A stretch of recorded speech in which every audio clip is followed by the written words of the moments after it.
सैफ अली खानवर झालेल्या हल्ल्याच्या 17 तासानंतर देखील हल्लेखोर अद्याप मोकाट आहे। दरम्यान हल्ल्याच्या वेळी नेमकं काय घडलं याची माहिती आता समोर आली। झटापटीनंतर हल्लेखोराला एका खोलीत बंद करण्यात सैफ अली खान आणि घरातील एका कर्मचाऱ्याला यश आलं होतं। आरोपीला खोलीत बंद करून सैफनं आपल्या घरातील सर्वांना वरच्या मजल्यावर सुरक्षितरित्या हलवलं। मात्र त्यानंतर बघितलं असता खोलीचा दरवाजा उघडा असल्याचं आढळलं। त्यामुळे आरोपी खोलीचा दरवाजा उघडून पळाल्याची माहिती समोर आली।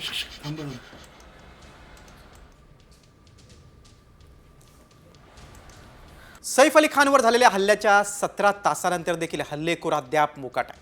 दरम्यान हल्ल्याच्या वेळी नेमकं काय घडलं याची माहिती आता समोर आली। झटापटीनंतर हल्लेखोराला एका खोलीत बंद करण्यात सैफ अली खान आणि घरातील एका कर्मचाऱ्याला यश आलं होतं। आरोपीला खोलीत बंद करून सैफनं आपल्या घरातील सर्वांना वरच्या मजल्यावर सुरक्षितरित्या हलवलं। मात्र त्यानंतर बघितलं असता खोलीचा दरवाजा उघडा असल्याचं आढळलं। त्यामुळे आरोपी खोलीचा दरवाजा उघडून पळाल्याची माहिती समोर आली।